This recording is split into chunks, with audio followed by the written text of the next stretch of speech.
If you're a podcast host, listen up, this one's for you. My name is Allie Jackson. I'm the host of Finding Mr. Height, a dating and relationship podcast that I've been doing for 4 years now, sharing my positive and practical approach to dating that's built on my own life experience. And I wanted to share another experience that I've had, my secret behind monetizing my show. It's called Red Circle, and I was just telling my colleague about how much I love their platform. With Red Circle, not only am I getting a seamless hosting experience, but I also love the support I receive in ad sales. It's not just typical ad sales either. It's targeted opportunities based on my show and my life. And the platform is super simple. You just set your preferences and Red Circle matches you with sponsors that align with your show. You can vet every opportunity and their platform gives you great analytics. More recently too, my Red Circle team has brought me opportunities outside of my podcast on social media to really augment the podcast partnerships, bring them full circle. I just can't recommend them enough. If you want to give it a try, go to redcircle.com to get your free trial. That's redcircle.com for a free trial.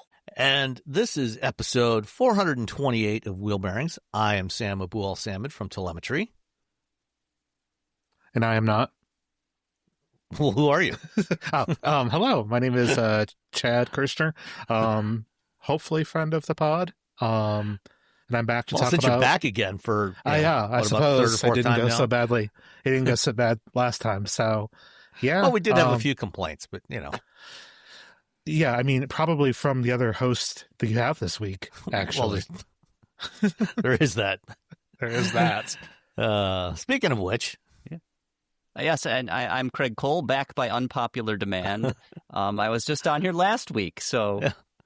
Well, here we are again. Both Nicole and Robbie are on the road this weekend. Robbie and his wife are somewhere on vacation. And I think Nicole and Russ are doing the same thing somewhere.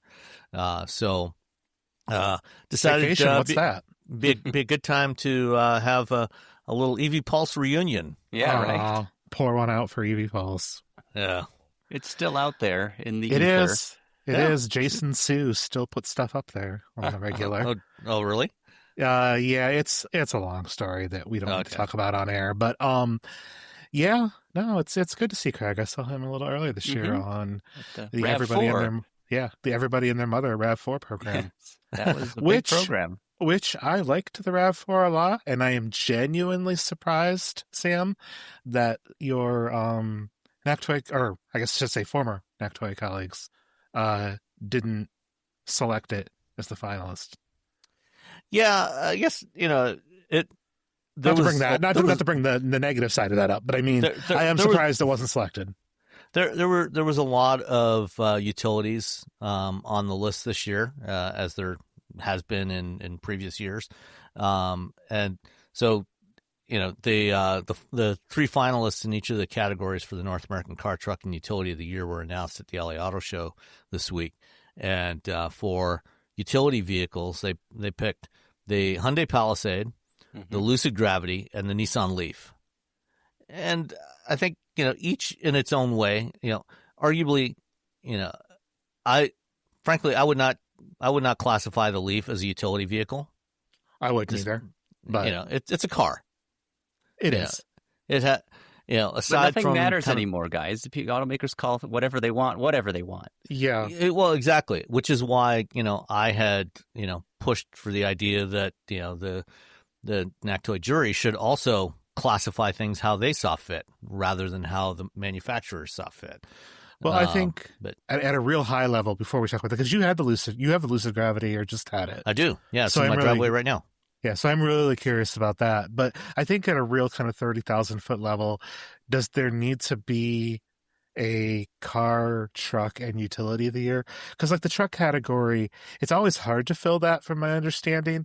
But like this year, it was like a trim, and one was just an engine option, not even a trim. Like it's two of the three, are not. I would not have even considered them qualified to be on the list. You're talking about the Ram 1500 Hemi? Yeah. So in the trucks, you had the Ford Maverick Lobo, which is just a trim level of the Maverick. Yeah. You have the Ram 1500 Hemi, which is literally just an engine option. And and the badge, the symbol of protest the tackiest badge. The Tim badge. Yeah. Yes, the Tim badge. And then, the Ram 2500, which, is significantly updated for 2025. Right. And the F1, there was the F-150 Lobo, which was just a sticker package. So the Maverick Lobo at least had some other hardware stuff to it. The F-150 is wheels and stickers.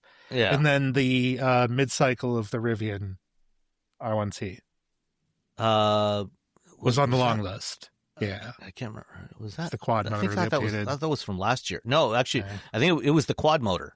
Yeah. Was because the R1T mid-cycle came out in 2024. Oh, okay. So the quad motor was on the long list. So basically another trim kind of. It's just another powertrain option. So it's not an all-new vehicle. So, I think they really need to take a look at, what is going to qualify, and I think they need to rethink some of these things. What goes into what category, what actually qualifies, for trucks, and for the others as well. I would have replaced the Lucid with the RAV4. Not that the Lucid's not any good. I mean, I don't know. I haven't driven it yet. Yeah, I think the RAV4 is definitely an improvement. We talked about it back a month or two ago after we drove it. It's certainly in terms of its position in the market, it's way more significant than the Gravity. Mm-hmm. It was last year and so far this year the number one selling single nameplate in the United States market. It sells more than the F-150, but it's there are some things about the RAV that there were some questionable decisions. I think the interior quality is not great. was a letdown, especially on the Limited. When you're spending that money with that kind of badge. or the GR Sport. Same thing with the GR Sport. Toyota is very good at efficiency and reliability, of course. Yeah. I mean, there's absolutely nothing wrong with it. Yeah. But it's, anyway. But the one area they fall short in is hiding where they take cost out of things. Yes. They're not very good at that. Especially in this one, it was very obvious where they took cost out. There's a lot about the interior that even on the GR Sport and the Limited, feels kind of cheap. Which that disappointed me. The driving experience was definitely better, especially in the plug-in hybrid. Yeah, but the plug-in hybrid's not going to be available till next spring, and so it'll based on the way they've been doing this, it'll probably be on the list for next year. Yeah. The core models, the RAV4 core models. I know you already talked about this, but I like the core models, the updates there a lot. The two non-core models, the Woodland and the GR Sport, are still confusing to me after I've driven them. I understand what they're trying to do, but I wasn't feeling it. Even the GR Sport, you had to, you were both there at that program at some point. You had to really risk potentially going to jail to really kind of feel the difference in the suspension tuning.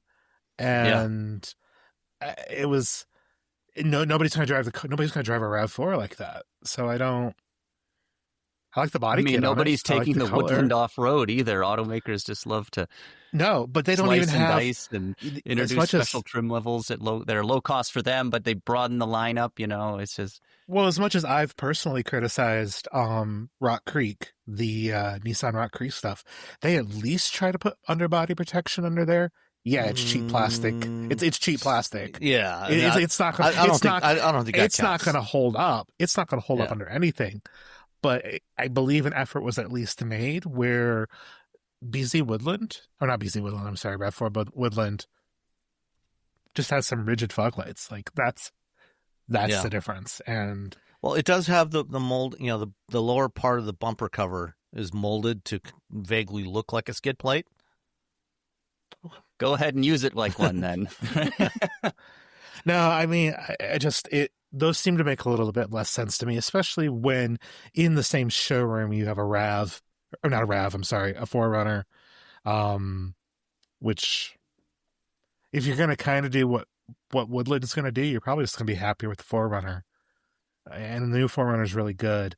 I know pricing's obviously, but I see a lot of confusion in Toyota's showroom, which is why I liked the we're going way off track, I'm sorry, but why I liked the Solterra, the first gen Solterra, a lot more than I liked the BZ4X.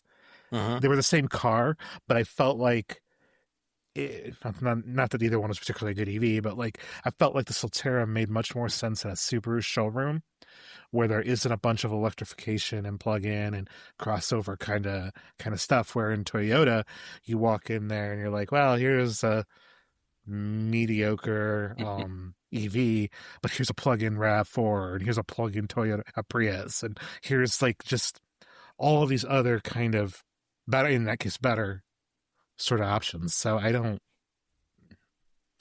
know. The new BZ and Solterra are way better. I mean, they are, yes. I think fully competitive vehicles in their segments now, and they're priced more aggressively than they were when they launched.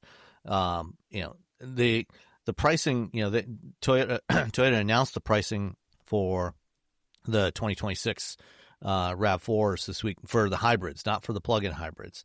And it ranges from $31,900 for the base LE, which is a few $100s less than it was last year, up to the limited at $43,300, which is more than it was last year. So most of the trim levels are a little more expensive than they were last year. The base model is slightly cheaper, but not many people are going to buy that one anyway. I mean, they can at least advertise and say, "Look, exactly. lower price than ever." Right, and that's why they do RAV. that. And and every single one's a hybrid now. Yeah. So the cheapest RAV4 you can get now is more expensive than it was last year because you can't get a non-hybrid RAV4 anymore. But it is slightly cheaper than the cheapest RAV4 hybrid was for 2025. Yeah, that's a fun trick. Like the Grand Wagoneer, like, oh, well, we got rid of the Wagoneer, so the Grand Wagoneer starts $20,000 less. But if you would have just priced the old Wagoneer, it's $5,000 more. Yeah. Woo! Marketing. Love me some marketing. We won't get pricing on the plug-ins until probably sometime in the early spring, late winter, early spring. The differential on the old ones is what, like $5,000, $4 or $5,000? Yeah, the old ones. Let's see, the plug-in hybrid SE, the 2025, was $44,815, and then $48,685 for the XSE. So my guess is that we will probably see those start. It'll probably start somewhere in that $47,000 range, and that GR Sport will probably cost somewhere between $53,000 and $55,000, which is a lot. That's the correct answer, Chad. Shaking your head. I don't know if we share a video, but I'm sure he's shaking my head. No, that's not. No. But hey, it's less than the average transaction price, so that's good, I guess, right? And the new plug-in hybrid RAV does get 50 miles on a charge. So it is it can basically serve as an EV for almost everybody, almost all the time. Mm-hmm. Assuming you have somewhere to plug it in. I will repeat our long-running message. If you do not have somewhere to plug in your vehicle on a daily basis, don't buy a plug-in hybrid. No. Just get a regular hybrid or an EV. Don't buy an EV. Yeah. Don't be the Bolt driver at the EA station at 350 kilowatt. We don't want that. Don't do that, folks. Don't do that. That's always everybody. This is a rant that Craig has heard more times than I'm sure he cares to admit.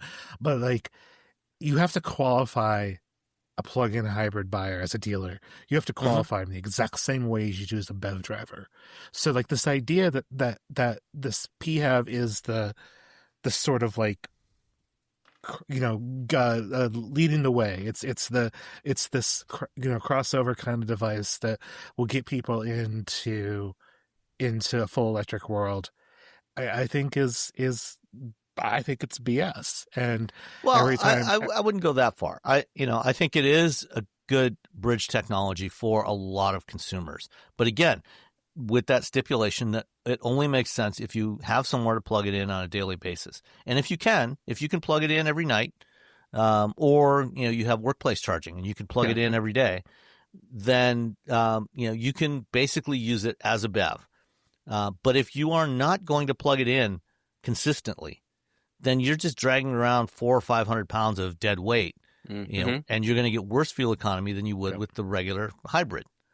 Not by a lot, which is exactly what my barber does. He has a Jeep Grand Cherokee 4xe, and he didn't know you could plug it in. He didn't know. I mean, I see a lot of I still see Wranglers pulling into like EA stations trying to use the supercharger or the fast charger for it. It's like, work, folks. Did somebody not tell you this? But on the other hand, though, I think EREV makes a bit more sense, and I think the difference is just like with the RAV4. So like on that RAV4 program, at least on the wave I was on, they let us drive the GR Sport first thing in the morning, and they only wanted us to drive it on electricity only. I don't know why they only wanted us to drive it on electricity. Well, what it was, they wanted everybody to have an opportunity to drive it on electricity only.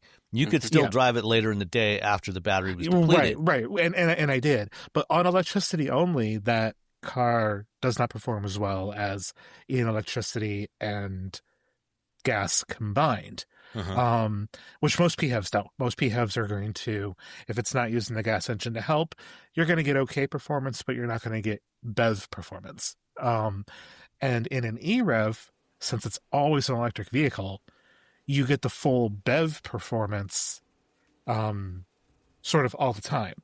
And I think that, like, especially in larger applications like Grand Wagoneer, pickup trucks, things like that, I think that makes a lot of sense. But I think because you get 150 miles of range out of an EREV, like that's one of those kind of one of those platforms that if you live with it every day, you really start to realize how little you use the gas engine. 50 miles a day, even to the European 70 miles a day. Yes, most people, 95% of the people are going to fall kind of under that, but you're still using psychologically, you're still using a lot of electricity capacity when you go out.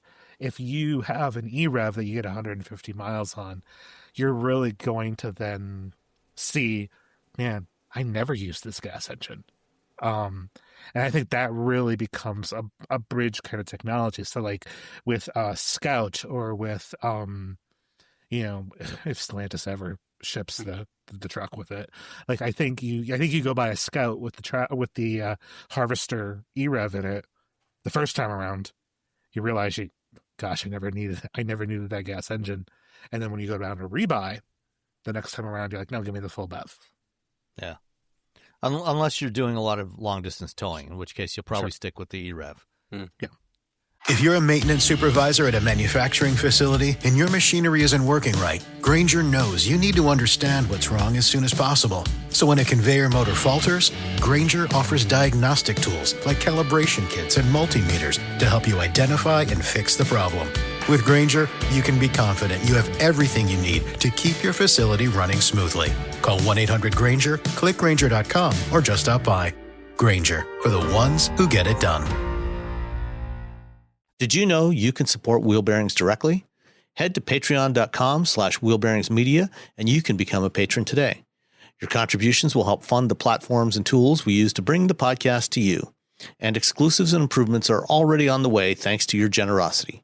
So if you want to be part of an automotive podcast like no other, head to patreon.com/wheelbearingsmedia. We've updated the Wheel Bearings merch store, and now there's a whole bunch of new choices, new colors, new styles, T-shirts, sweatshirts, hoodies, hats, mugs, travel mugs, stickers, aprons, tote bags, you name it. You can get your Wheel Bearings merch at shop.wheelbearings.media. Go check it out. That's shop.wheelbearings.media. All right. Well, that tangent completed. Sorry. I'm going to talk a little bit about what I'm driving this week. Neither of you had anything to drive this week, but I have the Lucid Gravity Grand Touring.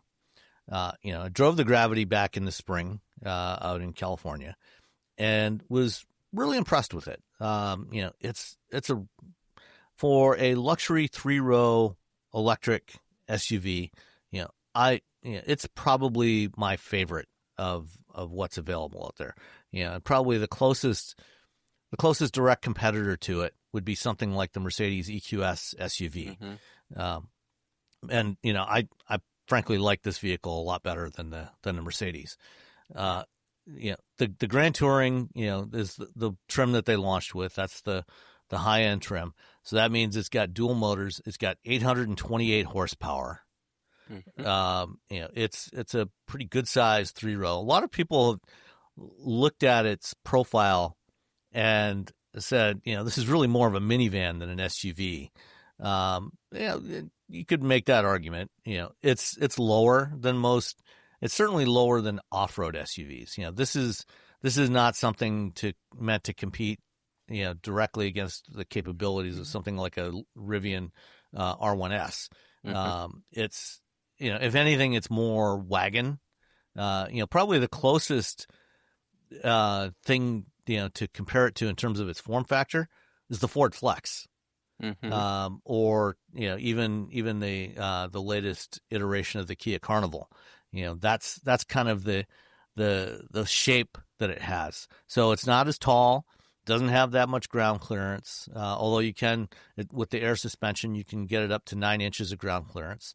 So it's not meant as an off-roader, although you can take it on some light trails if you raise the ride height up.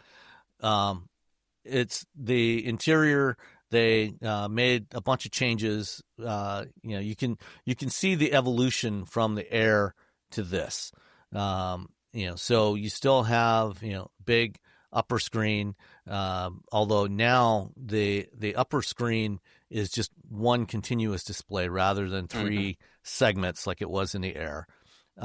It's got a squared off steering wheel. So it's more yoke-like. Everybody has to have that these days, apparently.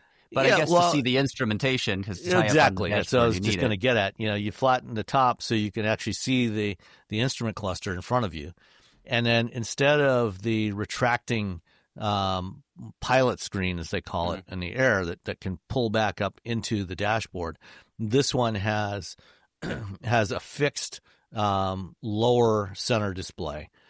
So you can, so you can have different information on the 2 screens. So you can, for example, have your maps on the upper screen. You can have your media player down on the lower screen, or vice versa. You can switch things around. You can also, you can also have up to 3 widgets in the right-hand portion of the screen, the infotainment part of the screen. So you can have one little window that shows you your map view and a media player next to it, and something else in the third one. So I think overall it's a pretty good layout, and it's a fairly easy to use interface. One of my complaints with it is navigating around a lot of the stuff. There's a couple of touchpads, haptic controls on the steering wheel spokes. Wonderful. Which were kind of finicky to use. They, sometimes they work, and so it's a combination of touch and also clickable. For those old enough to remember the BlackBerry Storm, it's kind of like that. So it's it's a 4-way rocker on each of these switches on the 2 sides of the steering wheel, and then you can also swipe across those. So, for example, on the right-hand one, you can swipe up or down and go between the full infotainment display, like just the maps or just the media player, or the widgets, and I forget what the third option is there. On the left-hand side, you've got your controls for your cruise control and things like that, which when I was out driving the other day, doing a longer drive, I found that very finicky. I don't know if it's a software issue or a hardware issue with the switch itself. Sometimes if I wanted to adjust the cruise control speed, it would respond. Other times it wouldn't. So that was not great. Well, they've had issues with the Air software too. I've heard. Yeah, there have been issues. Well. it's gotten better over the years. It was certainly a lot worse when they first started, but it's still not 100%. Mm-hmm. Lucid does have a lot of the stuff is in the touchscreen, but they do have most of the key controls like temperature control and fan speed and volume control with physical controls across the bottom of the pilot screen, the lower screen. So there's rockers for fan speed and temperature. You can also adjust those by voice if you want. And then there's a roller for volume, which works fine, works quite nicely. And they've got that, and also it's got manual vents, which is always a good thing. You don't have to go into the touch interface to adjust where the air is blowing. That to me is always a non-starter. Overall, I generally enjoyed driving this vehicle, even though I don't have a need for such a large vehicle.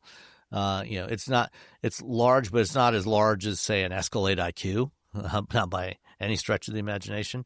But I found driving, and I hadn't recalled noticing this when I drove it on the launch drive in the spring, but especially if you put it in the most aggressive regen mode,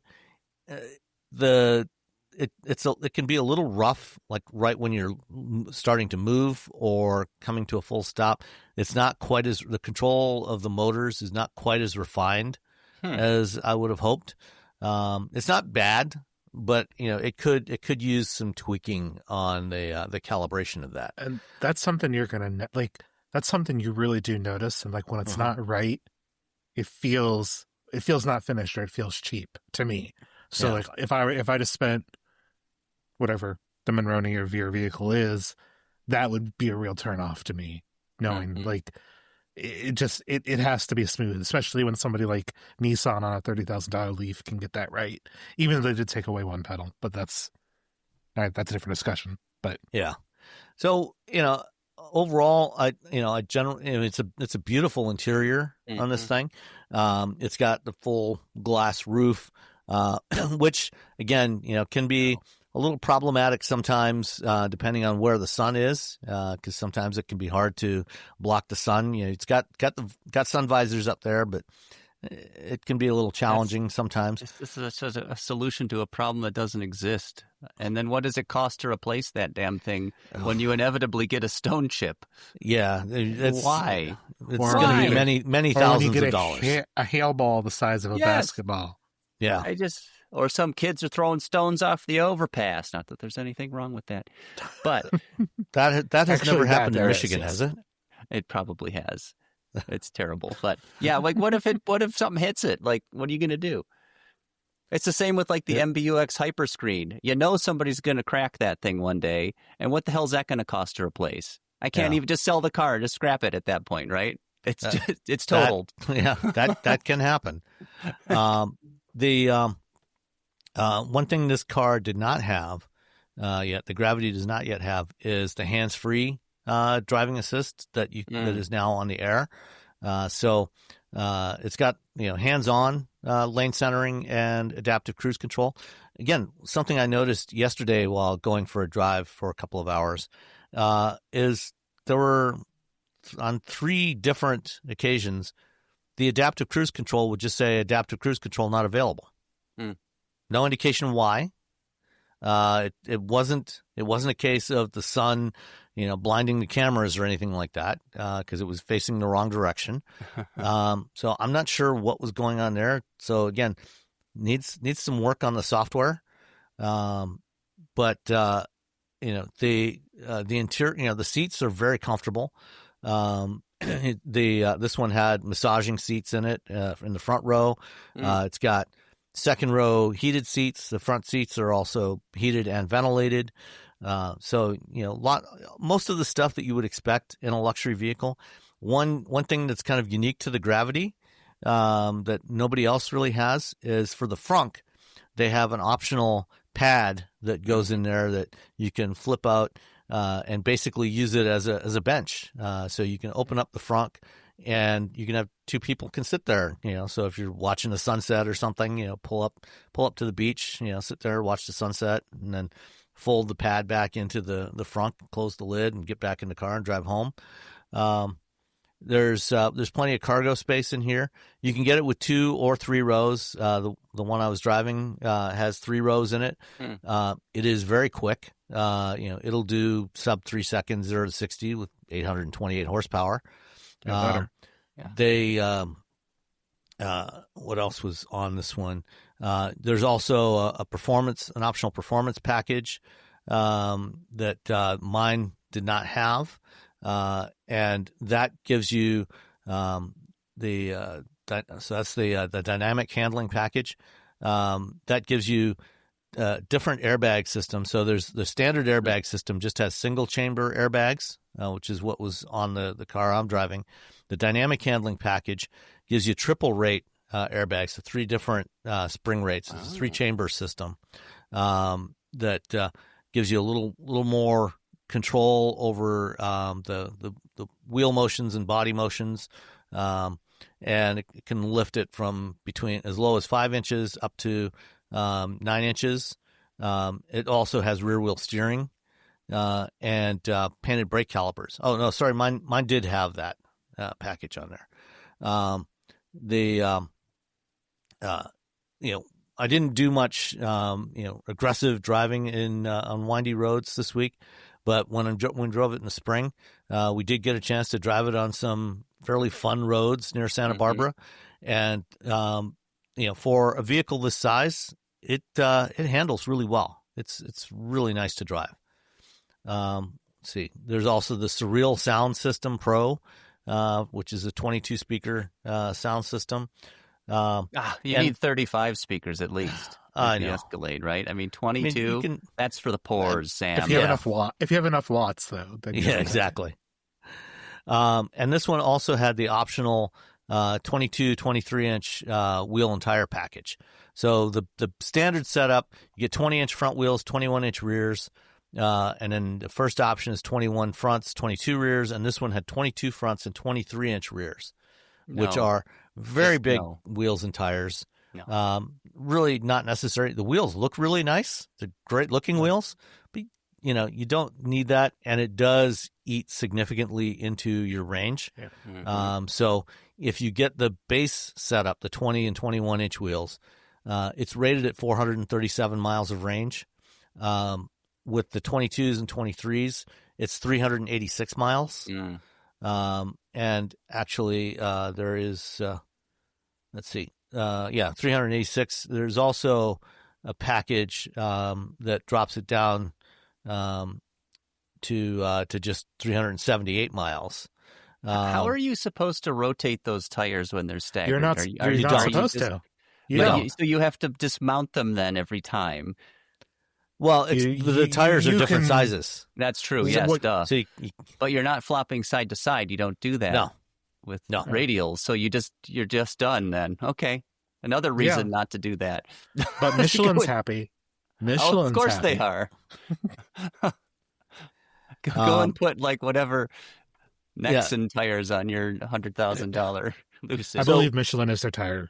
So this one's rated at 386 miles, which is still pretty good. Fantastic. Yeah, still. no, it's very good. Although as has typically been the case, Lucids, tend to be on the more efficient side of the EV spectrum, but they, like Tesla, they also usually fall short of their official EPA ratings. So in this case, I was averaging 2.7 miles per kilowatt hour over the week, which with a 123 kilowatt hour battery works out to only 332 miles. Which is closer, it's about what I was seeing. It does charge very fast. It's a 920 kilowatt or 920 volt electrical system on this thing. And other tests have seen it charge at almost 400 kilowatts on the right chart if you have the right charger. I took it over to my local supercharger yesterday. Because this thing does have a native J3400 charging port or NAX port. So I took it over to the supercharger station. The Gravity does have plug and charge built in. So I just pulled out the cord out of the charging dispenser, plugged it into the car, and within about 15 seconds, it was charging. And Nice. When I plugged it in, it was at 26% state of charge, and it quickly climbed up to about 228 kilowatts of charging, and it stayed there for quite a while. Even when I unplugged it at 80% charge, it was still going 110 kilowatts. Sam was causing a local brownout Yeah. in the Ypsilanti, Ann Arbor area, so you can blame him, folks. That was the Escalade IQ that was doing that. Well, I killed those. I killed one of the charging stations in Ypsilanti, the EV or the Electrify America ones. I kept thermal throttling those with the Hummer. Oh yeah. Well, when I pulled into the supercharger yesterday, which is just down the road from that EA station, there was an ID Buzz, an Escalade IQ, and a Mach-E Rally all charging there. Wow.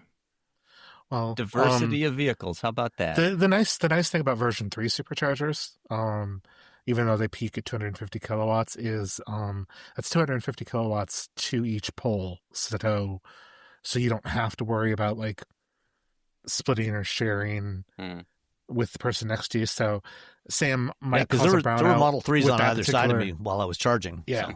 Like he might cause a brownout with that particular charging pedestal, but he won't ruin anyone else's day. So, well, unless they have sensitive electronics at home that need the full. Yeah. Right. So is the Lucid Air like their dream pie in the sky 30,000 foot vehicle, and the gravity brings it back down to Earth? Is that why it's an air and a gravity? It's kind of in between, because the next model is coming out next year, the midsize. That's actually supposed to be called the Earth, the Lucid Earth. Are they going to have? I hate this one's gently floating down. They need to name them after clouds, like Cirrus and Stratus. I think that's been done somewhere. Oh, damn! Yes, it has. The one criticism that I'll have, and Sam, you said the same thing regarding software. I like the idea of physical buttons, but I've been in some cars, and the Lucid Air was one of them, where even like there was still a software layer between the physical buttons. So like Craig, that last Air that I drove when we were at the Mama thing, like one of the driver's side window wouldn't go down, and I don't think it was an error, like it wasn't a button switch error. I think it was a computer error. And the Blazer EV, when I first drove that before they had their stop sale and the recall, there were physical buttons for climate control and stuff, but they froze. They didn't work. That's nice. Because there was, again, a software layer in between. And in theory, I like the idea of wasn't working. It's the can't bus. It's the can't bus, yeah. In theory, I like the idea of a software-defined vehicle. I do. But in practice, I think that there still needs to be some work. And I do think that Lucids are extremely efficient. Their battery motor combinations are really next level in engineering. They just need somebody to buy them, I think. They have Saudi money, though, don't they? They have unlimited funds. They don't have infinite patience. Yeah. And I think the Germans, I mean, the new stuff from Mercedes-Benz is pretty good. The new A-Class, or however you pronounce it, the new class, BMW stuff's really good. And does Audi even exist anymore? I don't know. But I like what Lucid's doing at some level. I think the luxury is there. I think they're doing some stuff very clever, and I think their engineering is really solid. They just have some bugs they really need to quash, and I feel like if they were bought out by somebody, they could really get there. I mean, some years ago, before Apple gave up on trying to get into the car business, I had made the suggestion on multiple occasions that, instead of trying to develop their own, they should just buy Lucid, because, if there's any car company that is closest to kind of Apple's way of thinking, it would be Lucid. And the thing that Lucid has always needed, is more operational expertise, in dealing with supply chains and manufacturing and those sorts of things. And that's Tim the Apple stuff that Apple is great at. Yeah, specifically Tim Apple. I mean, because Steve Jobs brought him in as the CEO, as the operations manager, because it was like, and that's when iPhone went from, hey, here's a fun little project, to global domination. Yeah. And while the Intel era for Apple computers, in hindsight, not particularly great, at the helm, Sam Apple, that move to silicon and the integration and how well everything now is optimized and works well. No, I don't think Apple should make cars. Not now. I could see how Lucid would be a good fit if they wanted to get into that business. Yeah. But they've given up on that. So, which is probably good for them. best. They shouldn't have been thinking about it anyway. I wouldn't want the liability, man. For a company that likes, operating on 40% profit margins, getting into the car business was always an insane proposition. Mm-hmm. Yeah. One other detail with the Gravity that I've also experienced with the Air is the door handles. So the door handles pop out. Normally they sit flush with the rest of the door. And as you approach, they're supposed to pop out. And a lot of the time, probably maybe a third to a half of the time, when I walk up to the car with the key fob in my pocket, and I have a key fob, and there's also an NFC card, which doesn't seem to work at all. The doors did not pop out unless I would actually take it out of my pocket. So that was you've got the Faraday cage pants on again. I know, copper lined trousers. I know they told me not to use those when I'm driving, but just can't help myself. They're so comfortable and breathable. I know. Well, and you're trying to protect, your insides from radiation. Exactly. So that stuff. that was a little finicky. I mean, they always opened up, once I pulled the fob out of my pocket, but having it in my pocket and not opening just was kind of annoying.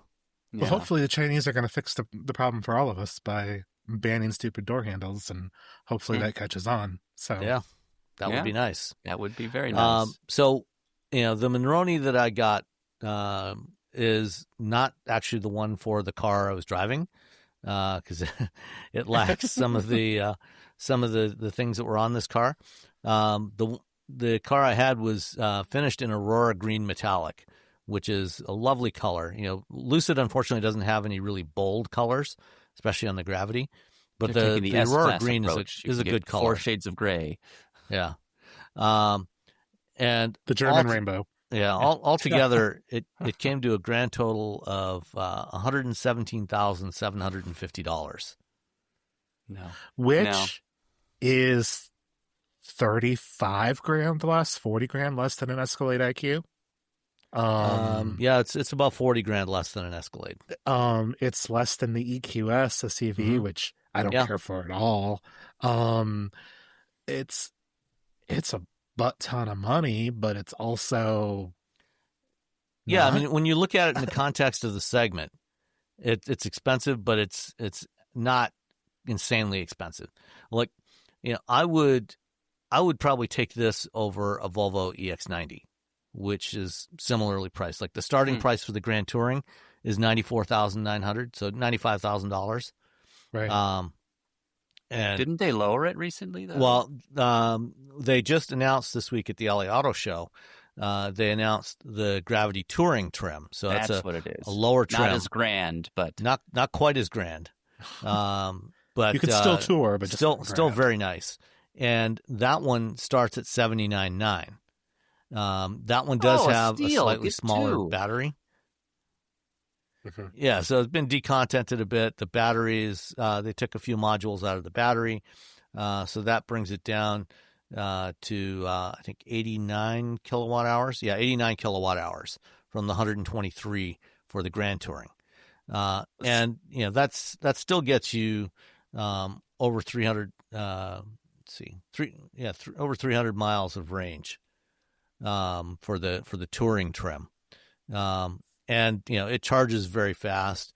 It'll add 200 miles on an appropriate charger. It'll add 200 miles of range in about 15 minutes.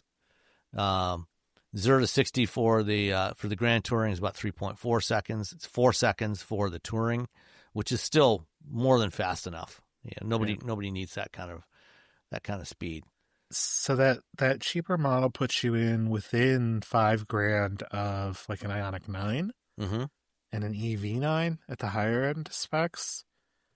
I don't know. I'd have to drive one, but all these cars are stupid expensive, and I can't believe that I'm saying that any of these are a good deal.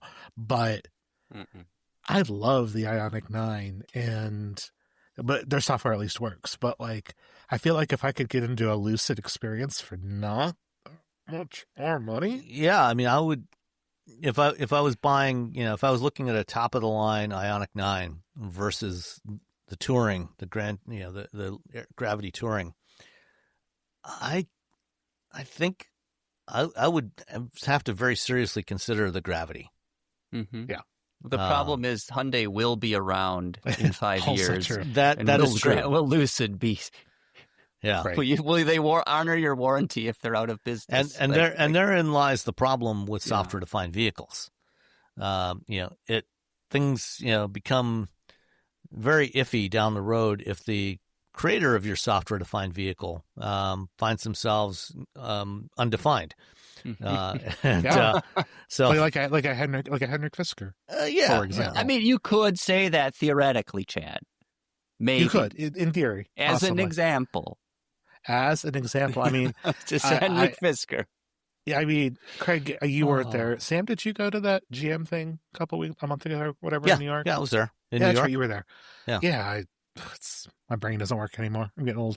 But I mean, Fiskers are everywhere. Like, I knew I'd see them everywhere, but it was still wild. Like walking out of the hotel or the venue at any random time. Well, the company that bought one... all the unsold inventory, basically put them into taxi and ride-hailing fleets in New York. And there's a bunch of them there's, running around. There's a really good half as interesting video. So it's like 6 minutes long. On the half as interesting YouTube channel right around the same time that event happened. That does a fantastic job at sort of explaining why all those cars are in New York and how they're fixing them. And I don't necessarily want to say I learned anything really new, but it was really fun to see it presented that way. And I'll send you a link for the show notes because I think it's really worth sharing. But yeah, software defined. I hate that term so much. Yeah, it's just such like I a hate all buzzword salad. New and improved. There's some nice potential capabilities with a software-defined vehicle. You can upgrade the capabilities of the vehicle over its lifespan. You can but charge the problem for heated is seats. you have to support that software, and you have to support the underlying hardware that makes it work. And there's certain things that shouldn't be software-defined. Like, for example, which direction your vents are facing. Correct. That should be hardware-defined, not software-defined. Correct. And your door handles should probably just fine to have a mechanical latch. Yes, I'm okay with that. Absolutely. Those should absolutely be. Sam, when you were talking about the buttons on the steering wheel, it made me think of a really stupid idea, which would be, do you remember the old IBM, not Lenovo, not before Lenovo bought them, but the old IBM ThinkPads that had the little red nubby in the middle of the keyboard? I like that. I did too. I had those for work for a number of years. Yeah, put that on a steering wheel. If you're going to do some weird sort of swipey dial, touch sensitive, whatever, just put a little red nub right in the middle. Just like the Lexus remote touch system, right? Where you had it worked. A little unlike remote touch, it a trackpad. Bring back the IBM trackpad. Yeah. Yes, make IBM great again. I think it's too late for that, but I think it probably is. They still should get around. Yeah. So, again, like the Air, there's a lot to like about the Gravity. But there's just, there's little details that are not quite finished. Oh, one other detail that I noticed the other day when all I was trying to do is just reposition the car in my driveway. And I realized that one of the software-defined capabilities is... There's a subscription for reverse? No. It's just the transmission selector. It will not go into drive or reverse unless your seatbelt is latched. Oh, So, I mean, when I'm driving, I always wear a seatbelt, as everyone should. As you should. But it's safer to be sometimes thrown if I'm clear, just Sam. moving the Everybody car a knows few that. feet to reposition it in my driveway, I will just hop in, just to reposition it. And I realized, why won't this go into drive? I joke. Latch the I've joked seatbelt, about and all of a this. sudden it worked.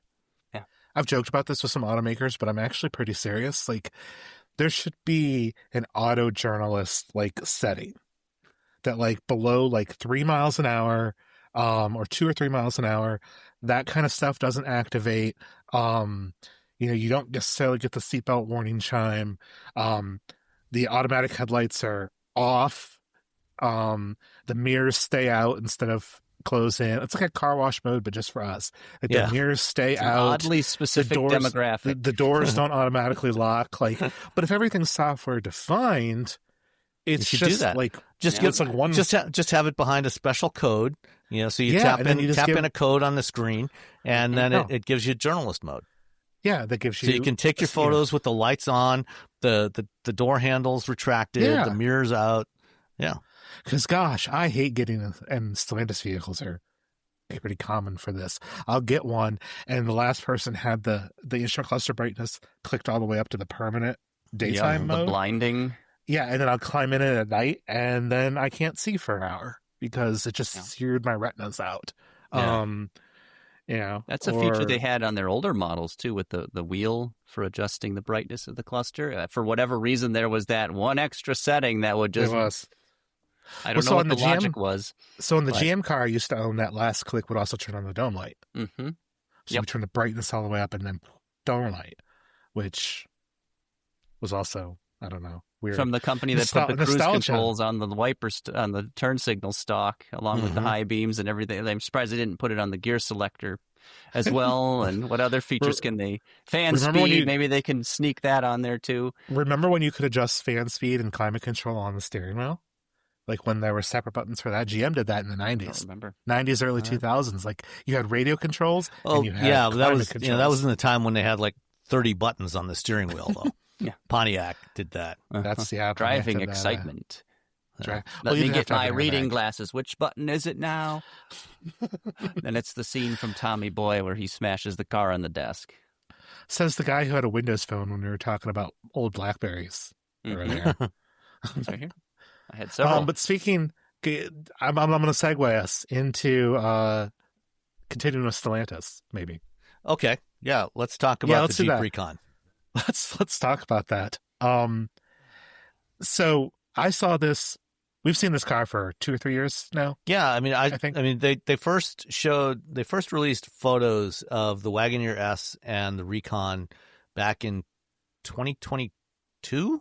I want to say. I think it was. Mm-hmm. I think it was late 22, in the fall of 22. And then the first time I saw it in person was March or so of 2024. When Antonio Filosa was they did a roundtable with Antonio Filosa in Auburn Hills, and they had the Wagoneer S and the Recon there. And then, I've been seeing them around here on the roads for, at least the last 6-9 months testing. But now they are finally releasing it. They finally gave us, specs and pricing and everything. Is it the all-electric Jeep you were hoping for? It is the all-electric Jeep. It certainly is one. If you need a Jeep with battery power, the Recon will do that for you. Jeep, over the last 4 or 5 years, has at the Easter Jeep Safari, they did 3 different iterations of a battery electric Wrangler, they called the Magneto, that continued to evolve over the years. And this, this sort of fits in the same segment as the Wrangler, but, it doesn't have the Wrangler kind of styling to it. It's more, if anything, it's more like an electric Bronco. It does have removable doors. It's got the Sky one-touch folding fabric roof panel. Yep. You can take out the rear quarter windows and the rear hatch glass, so you can have that open air look. And actually, the way they do the doors is pretty clever. Right? Yeah. Yes, because on the Wrangler, they've got a little tool set in the center console, some Allen wrenches that you've got to use, to take the doors Not off. anymore. Now you just open the doors past 90 degrees and lift them right off the hinge, and then don't forget to unplug the harness. Yeah, same with Wrangler as well. 26 Wranglers all have the. Oh, do they do that on the Wrangler too? Doors. Okay. Such innovation. Yeah. They still mount the mirrors, the side mirrors, on the doors though. So when you take Bronco off the was doors, very smart. They had the frameless doors, and they left the mirrors attached to the body. And so it's very easy to store the doors. It is, but it's also, if you're driving down a really narrow trail, you may not want the mirrors on at all. Well, they'll fold still. They'll get you narrower. Yeah, but you'll still probably scratch them up. Yeah. But if the trail's that narrow, there's a good chance you're going to pinstripe the paint anyway. So that's a Jeep thing, Sam. I wouldn't understand. So this thing is built on the Stella Large platform, which is the same platform as the Wagoneer S and the Dodge Charger Daytona. Oh boy, good luck. Nicole had some thoughts on that, I'm sure. Oh yeah. And it's got the same 100.5 kilowatt hour battery pack, but because it has the aerodynamic profile of basically a big block of wood, and a very large block of wood, and it sits higher than those other vehicles. The range is not great. 650 horsepower from the dual motors for at least for the initial versions they're launching, which is unnecessary.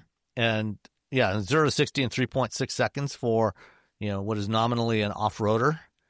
Again, not really necessary. And it goes about the Moab trim, which is this new trim they're launching. That's the off-road version. 230 miles on a charge for $65,000. No, this is dead on arrival, I'm afraid. I mean, if they didn't learn, it must be a case of sunk cost fallacy. They were probably so far along with the development of this vehicle, right, that they have to bring it out at this point, even though who's going to buy it for that price with that range? Like, who is this for? The mistakes started, probably before even Filosa came to Jeep. Oh, certainly. But when Filosa got into Jeep, I liked what Filosa has to say. I think he's a smart guy. And I think him running overall everything long-term is probably a good play. But what happened was Filosa came in and he had a lot of stuff he needed to fix. And there were things that just got higher priority. So like Recon had to have been done for almost a year because as Sam had said, I've been seeing them. Not it was supposed to launch last fall. Yeah. But there was a lot of software and quality issues that they were addressing with Wagoneer S, which was supposed to come out first, and then the Charger. Which Charger had as well, But then suddenly it got pushed. It must have gotten pushed to the side because suddenly it's like, oh no, we got to get Cherokee out the door. Oh no, we got to get Grand Cherokee out the door. Oh well, we got to get this new Wagoneer out the door. So then it just became getting pushed back and pushed back and pushed back. And every time I'd ask about it, they'd be like, oh yeah, we just had to get more important stuff out the door. Well, now it's too late. Now it's too late. This should be a mid-cycle refresh of this product at this point and not the launch. And I don't know who it's for. I did an interview with ABC News last week, and we ultimately ended up on you should buy a RAV or you should buy a 4Runner. Because it's like, well, if you want this, why would you get all this crappy range when you could get a Wrangler or you could get a Bronco, but then you get kind of the trade-offs with the Bronco and the Wrangler with roof and NVH and stuff like that, because this car has a luxury kind of focused interior. It's nice inside. So if you want, if you want an off-roady, it's a little roomier than the Wrangler 4-door.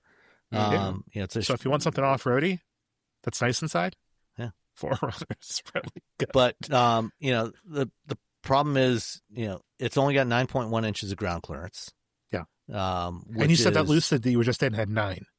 Yeah, when you put it in its highest mode. Yeah. That luxury minivan has as much ground clearance as this. Yeah. As this. But this is trail rated, I'm sure. The Wrangler Rubicon is about 13 inches of ground clearance. It is trail rated, which at least, nominally, is supposed, for Jeep is supposed to mean that it's capable of doing the Rubicon Trail. And we'll see if it can actually do that or not. Because Right. 9 they inches would put ground that on like clearance the is not a lot. Patriot too, wouldn't they? Like it was trail rated. Oh, the and you could Renegade had it. compass. The Renegade had a the trail rated Renegade. version. There you go. Yeah. So, I mean, You could probably trail rate the Camry at this point. I mean, maybe they'll do a Camry Woodland edition. I did ask about Don't the say Camry that too loud. TRD. One I want a Camry Woodland. Do it, Akio. Do it. The thing with this Recon, the Recon Moab, is riding on 33-inch wheels and tires, and you could get an extra inch of ground clearance if you could put it on 35s. But they won't say that. You look at it, it doesn't look like you could fit 35s in there. And when people asked Jeep about that, whether it would fit, whether 35s would fit, they would not answer the question. They said, we're leaving that to the aftermarket. For your audience to understand, I'm sure they do already, but like when you talk about like a proper off-roading Jeep, almost always somebody in the audience, the backgrounder, will ask, will it take 37s? Will it do 40s? Can you do 35s, 37s, 40s? When they announced the JL Wrangler, first thing they said was like, look, it'll do 37s, no problem. Or Gladiator, especially. Like 37s, no problem. You'd need a lift for 40s. That has been sort of this mindset on those dedicated off-roaders. They test this stuff. They like it. They know the aftermarket is going to want it. These questions are going to need to be answered. And this is the first time on something that supposedly is off-road capable in my time doing this job where they would not answer that question. And that tells me nearly everything. My guess is that know. 35s will not fit on this Probably thing not without yeah. rubbing in the wheel wells. So And it's got independent suspension all around. It doesn't even have a solid rear axle. So, that's going to be a problem perfect for off-roading for 99% of the people that use it. Oh, sure. Oh, yeah. Sure. That's absolutely true. But, but why this is would not you... a Wrangler. But then who's it for? I don't know. It does have an electronic locking on rear it diff. even. Like, So I don't even care if they make money. I just want to know who it's for. Because if it's for an off-roader, somebody that goes camping or something on the weekends, but wants kind of a nicer luxury kind of experience, what's wrong with a Grand Cherokee? Especially because they're still going to do the Trailhawk trims. Mm-hmm. Like those will get you to most campsites anywhere. And if you want something serious, you're going to buy a Wrangler. Mm-hmm. Yeah, I mean this does have an electronic locking rear differential. It does, and they changed the final drive ratio from 11-1 on the Grand Wagon or on the Wagoneer S to 15-1. So it doesn't have a proper low range like you would get in a Wrangler, right.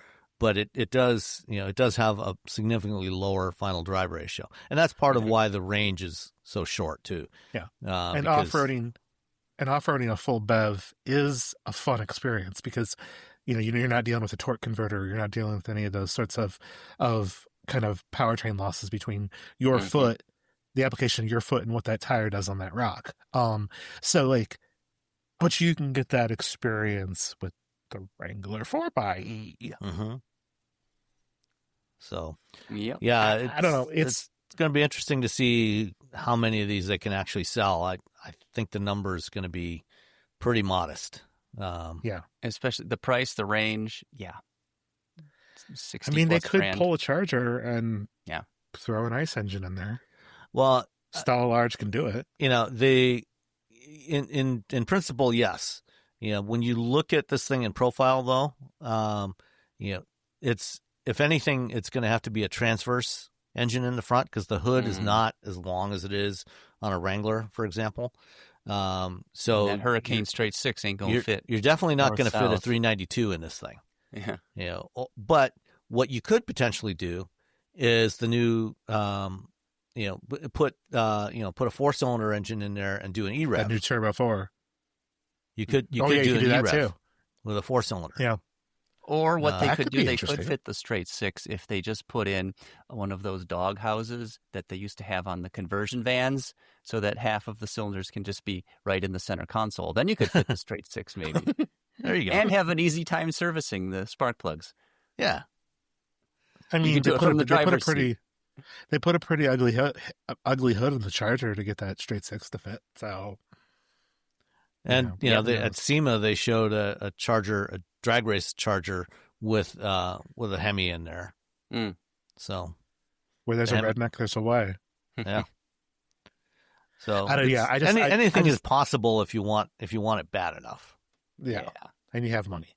Yeah. But yeah, at the end of the day, like I liked it when I saw it the first time. Sam, I was with you when we saw it in person, there in Auburn Hills. Again, I thought it was cool. But that was before we knew the Grand Cherokee refresh was coming. That's before we kind of knew exactly how Wagoneer was gonna, come, sort things out. Like it is kind of a and nicer also Bronco. before we knew how problematic the Wagoneer S was going to be. Yeah. Well, and the Charger has had similar problems. So Yeah. The software-defined part of their electric vehicles has not been delivering what it needs to. Software's hard. Close. Software can be hard. That's the moral of the story, folks. Just keep those air vents mechanical and the door latches as well, and you'll be miles ahead of a lot of automakers. Yeah. All right.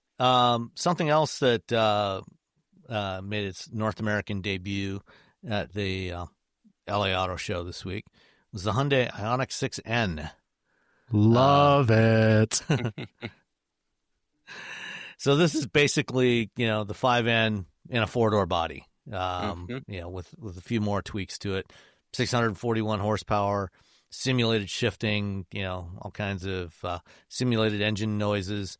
They've upgraded the simulated sound system from a 2-channel setup to 6-channel. So supposedly it sounds even better when you're driving it. All the speakers for your fake engine noise. Wow. Yeah, exactly. It needs a Fratsonic chambered exhaust system. Yeah, so people on the outside can hear it. Exactly. Yeah. And all of the muscle car enthusiasts can try some more. I like the Ioniq 5. I like how the Ioniq 6 drives better, has longer wheelbase, things like that. I adore the Ioniq 5N, my favorite EV period so far. And the idea that it could just be better, sign me up. I'm hooked. Give me. When I first saw the 5N in LA a couple of years ago, and they were announcing it, I thought, oh man, this sounds like such a gimmick. Yeah. And then I drove it and realized what a hoot it was to drive. Yeah. I remember I drove it to we're at the launch at Laguna Seca and we was the road around the track down towards the hotel, and I drove casually down the hill, and I turned around and come back up the hill, and I put it in the end with the full shift thing, and I missed the first shift, missed that first, and you hit the 1-2 shift, the fake rev limiter, this fake rev limiter, and it threw me forward, and I just started cackling like a maniacal person. Like it was so intellectually, I know what they're doing. But how they refined all of the artificialness to feel real is incredible, because they're not just cutting power. It's not just like a power cut. They're adjusting the dampers, and they're doing all of these little things, and they're adjusting the power delivery of the electric motor so it feels more natural and feels more linear. And it's fake, but it's like Star Trek holodeck fake. It's not. It's very convincing. They're able to do it. It is. You wouldn't. I would be willing to bet money. You put earplugs, especially if you put earplugs in somebody, so they can't hear the fake engine noise, which I can tell is fake, but it doesn't sound super fake. But if you put earplugs in them, they wouldn't know that that's not a real transmission. Yeah, they just wouldn't. They did a very convincing job of simulating an 8-speed dual clutch automatic. Definitely. And all the foibles of one too. Like they made it. It behaves like an Elantra N. Yeah, but with they made the almost car 3 better times the by power. making it. They made the car better by making it worse. Yeah.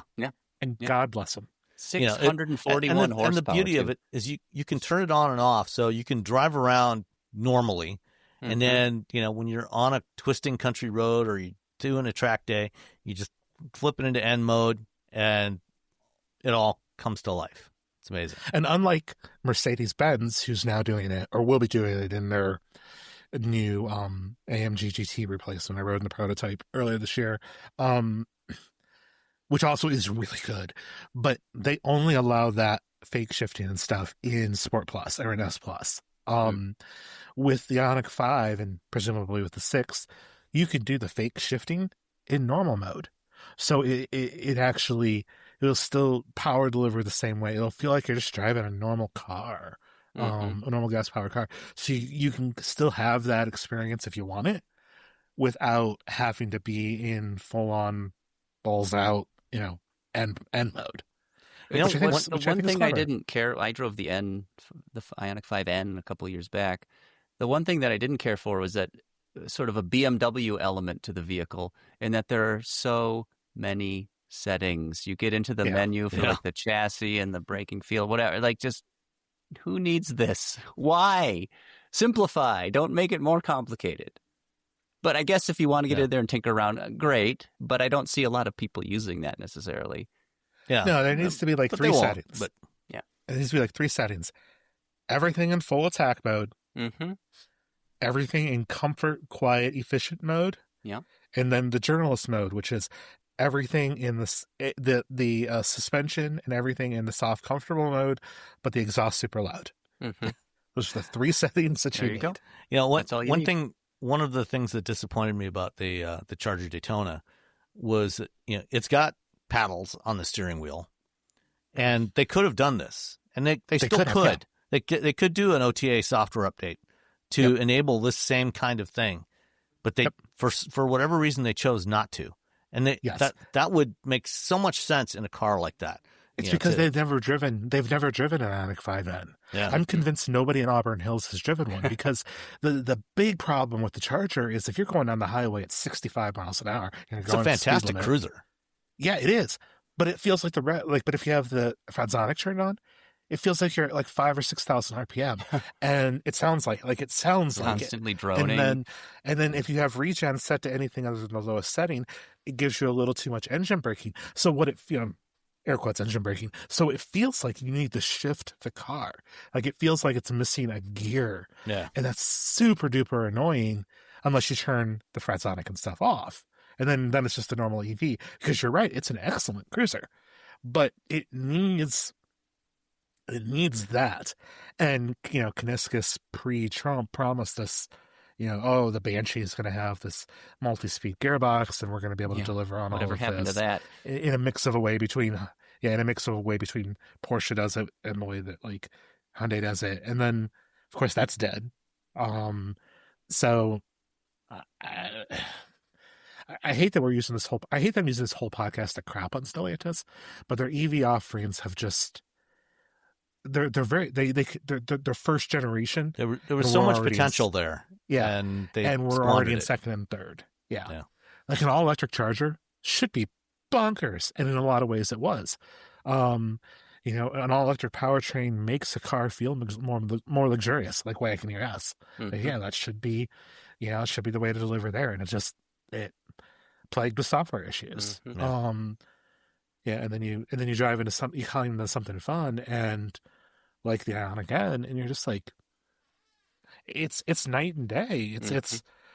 It's like an ode to the Ioniq 5N is like an ode to auto enthusiasts. Like if this whole future is electric, this is like the automaker's olive branch to the enthusiasts, to be like, look, we didn't forget about you. And I look forward to driving the 6. I'm sure it's a hoot. Oh, yeah. So the other thing that Hyundai unveiled, which is actually a global debut, was a concept car or a concept vehicle called the Crater. Which, what a name. When you look at this thing, it doesn't have a grill. They didn't talk anything about, a powertrain.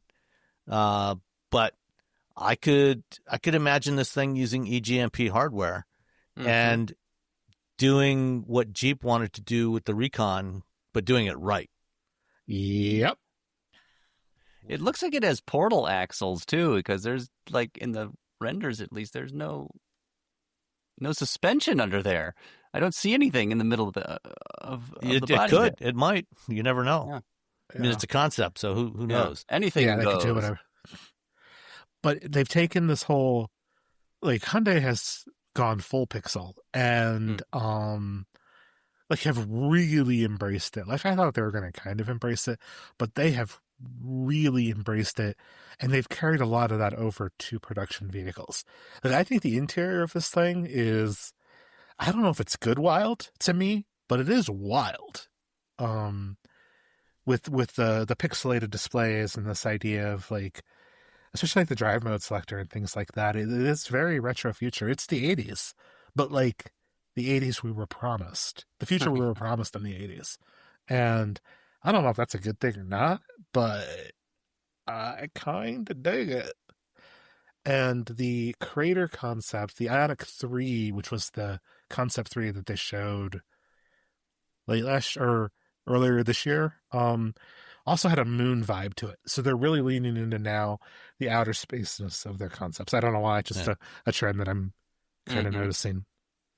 But yeah, you take is like, and you know, Hyundai's been about gradually easing into the off-road thing with their XRT trims. Yeah, you know, and which are on the Palisade, they've got the XRT Pro now, you know, which is surprisingly capable for the type of vehicle it is.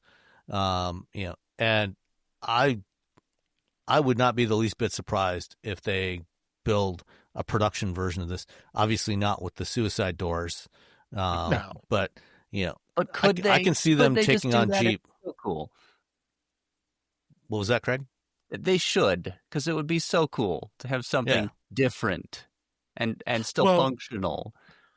Well, our friend, Mr. Jared Rosenhold over at Carbuzz, I mean, his headline on this is like XRT and N can work together.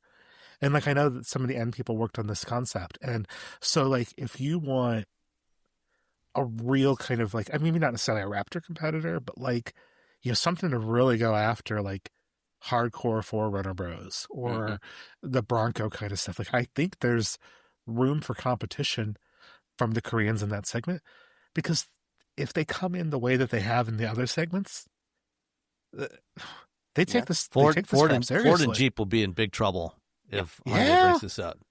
Oh yeah. And I'm not Korean pilled here. I know I sound like it with my love of the Ioniq 5N, but like there are the domestic automakers have really been kind of resting on their laurels on those sorts of products. You know, we've got a 10-year product cycle on Wrangler, which looks like it's probably going to be about the case now. So, you know, next year we'll probably start seeing some concepts, but for whatever it is, the JM or whatever they're going to end up calling it.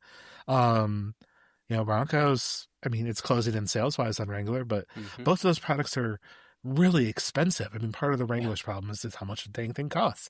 Look at full-size trucks. They're absolutely insane. Yeah, it's like if you could get something like, it won't look like this concept, I understand that, but like if you could get something RAV4, 4Runner-ish size, well, 4Runner's kind of big now, but like, you know, a Santa Fe kind of sized or whatever, that's really kind of like a Bronco Sport, but more Bronco-y. Yeah, I think I agree. I think they'd be in trouble. Yeah. It'll be interesting to see them build something like this. All right, so the let's see what we got next. Oh, let's go with Honda Prelude pricing. You know, I got to drive the Prelude a few weeks ago in Japan. And Prelude, not Quaalude. Yes. And they've now officially announced the pricing for the U.S. $43,195 delivered, which is not cheap, but, you know, it kind of falls midway between a Civic hybrid sport touring and a Type R. You know, and it's got that's about what I would have expected for a car like this. Yeah, you know, that's what I was figuring. You know, the Type R is up to about 47 now. But I think it's like $3,000 too expensive. Yeah, I mean, I would prefer it to be cheaper, but you know, it does have all the Type R suspension and brakes. It's got the S Plus shifting stuff. You know, it's actually a surprising amount of fun to drive. Yeah, and one of the things that you know, that as soon as they announced that they were putting the Type R suspension and brakes on there, I figured, oh man, at some point they've got to build a Prelude Type R. You know, just drop the turbo 2-liter in there. And you know, Honda has been avoiding that question. They prefer not to talk about that question. Just like 35s on the Recon. Yeah. But, we might as well address a listener comment that actually came in on our Discord this week, which is an interesting thing here. Jeff D in the Discord said, whenever I think of Acura Integra, I almost think of the OG 3-door Integra from the mid to late 80s, as opposed to the 5-door that we have today. And says I almost bought one. Got an Isuzu Impulse Turbo instead. It would be really cool if Acura made a 3-door Integra based on the Prelude. And that actually would be really interesting. Take the because the Prelude is a shorter wheelbase than the Civic. Basically, reskin that, and you've already got all the good suspension and brake bits from the Integra Type S, and just put the Integra Type S powertrain in there, which is the Civic Type R, and then sell that for 48, 49 grand.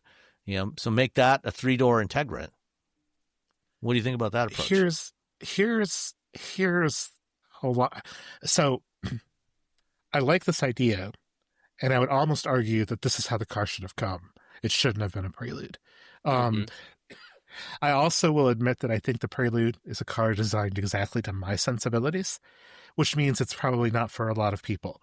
I appreciate that they built the Prelude because they can, and not because it makes sense on a balance sheet. So, I've always liked when Honda has done that. I had an S2000. That made no sense at all financially. But still one of the best cars I've ever driven. So I like that part of it. The Prelude was always the 2-door Accord. And now it's the 2-door Civic. I get cars have gotten bigger, so maybe that makes kind of more sense there. But Prelude's a really weird sell, because you're right, it is $3,000, $4,000 away from a Type R, if you can find a Type R at sticker, which you can't. Though I did see a $65,000 Prelude over the weekend, because with the dealer markup and everything. So, excuse me. You mean Type R, 65,000? No, a Prelude. Oh, you already saw it at the dealer. Yeah, I saw it on the internet, but it was $10,000 in markup. That's nuts. I mean, I like the Prelude a lot. I would not pay that kind of money for it. $400 for a screen protector for the infotainment screen. Get $300 to fill the tires with nitrogen. Yeah, it was total rip-off city. But I think that you maybe wouldn't have gotten the Integra Type S if the Integra would have been the Prelude. But I think the Prelude is trying to be a premium product.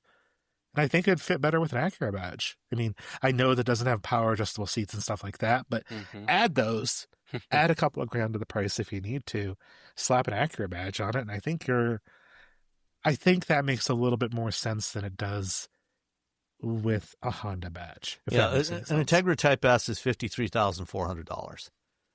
So, U.S. only, by the way. Yeah, I know. Or North America only. Yeah. So, if you could do, an Acura Prelude Type S, for, under 50 grand, I think that would sell a lot better, I think, than a Prelude. I can't believe the Type S is 55 grand for the Integra. That's just insane. Well, but it's good, so yeah. They put some differentiation, but I mean that puts you in 235i money. It gets it.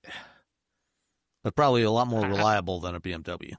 Sure, yeah, and same with whatever the Mercedes or whatever off-frame, but and they drive well for front-wheel drive cars, things like that. But I don't. But 55 grand, and that's just the starting price, right? That's with delivery, of course, which you but should there's really include not a lot of because options. you have to pay that anyway. But yeah. But there's a paint color. I think the only real cost is the paint color on the Integra. Yeah, everything else is pretty much standard on there. Well, that's good. But a two-door coupe. I mean, to your Discord comment, nobody buys those. I would. And Honda, Honda doesn't expect to sell a whole lot of them. No. but because, it's sharing, so many parts with, the Civic, and other Honda vehicles, other vehicles that are on that same platform, there's a lot of common componentry on there. So the actual cost, to produce this, there's not a lot of unique stuff to this. They can do it, and that's that's why it's $43,000 for the Prelude, because there is some cost, but it's not it's not like they're developing a completely unique platform. Mm-hmm. Right. Well, so I don't think that they would offer a 2-door and a 4-door Integra that are as different as what I think they would be if they did it with this stuff. But my question for you, Sam, since you've driven it,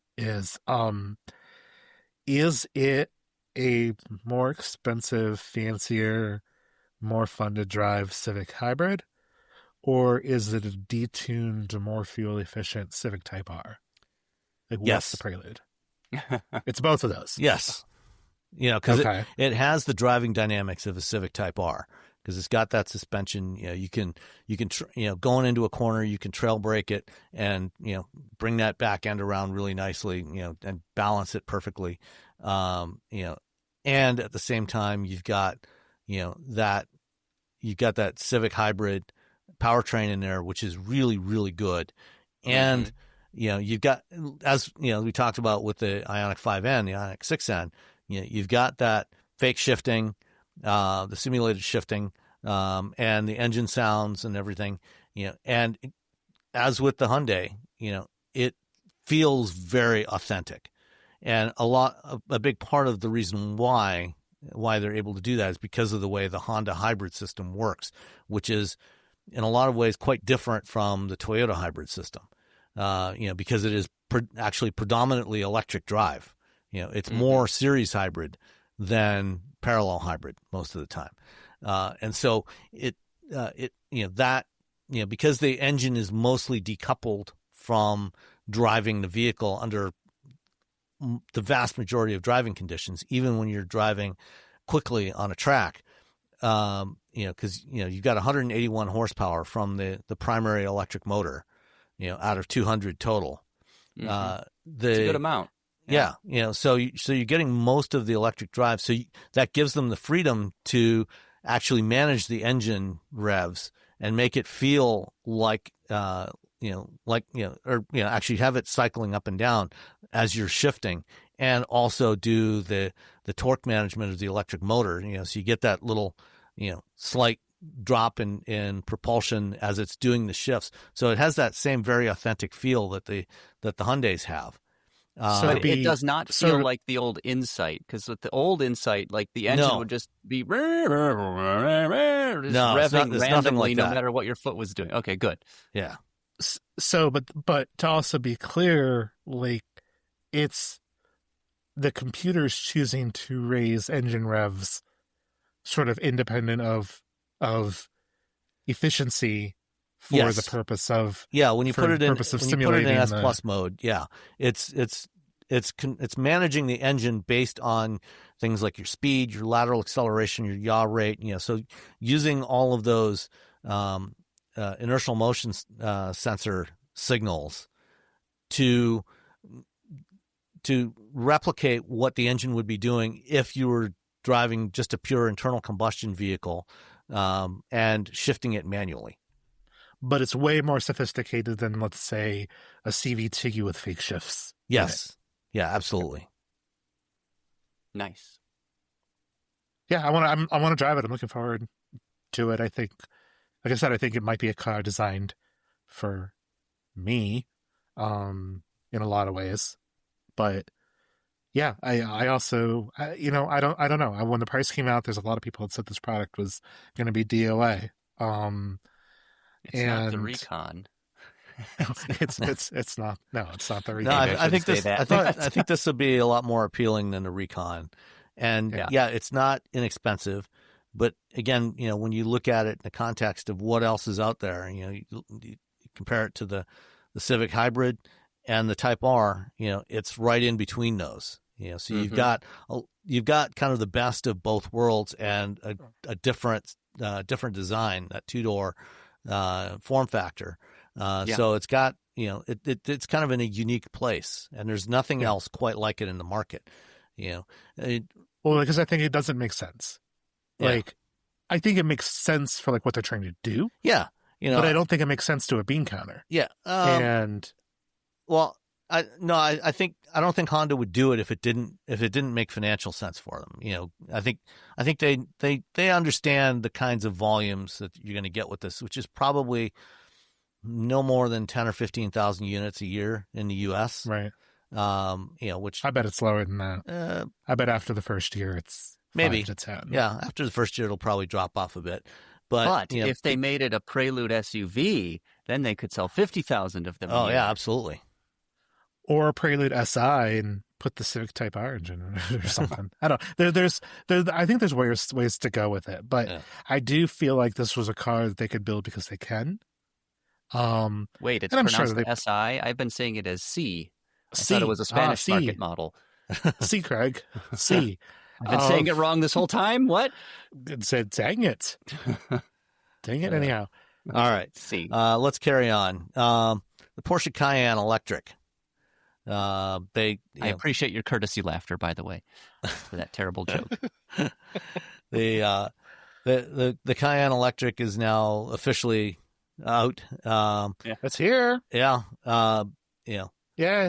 $111,000, 113 kilowatt hour battery, 1,139 horsepower in the turbo. Yep. The launch mode. Yeah. Yeah. 400 kilowatt charging, 10 to 80% in less than 16 minutes. If you can find a charger that actually works, that fast. Mm-hmm. Although Iona's got 400 kilowatt chargers. They do, and they're pretty reliable from what I've used. So, and if you're too lazy to plug in when you pull into your garage, they also offer a wireless charging system for it. They do, which this is the first mainstream application in North America, I believe.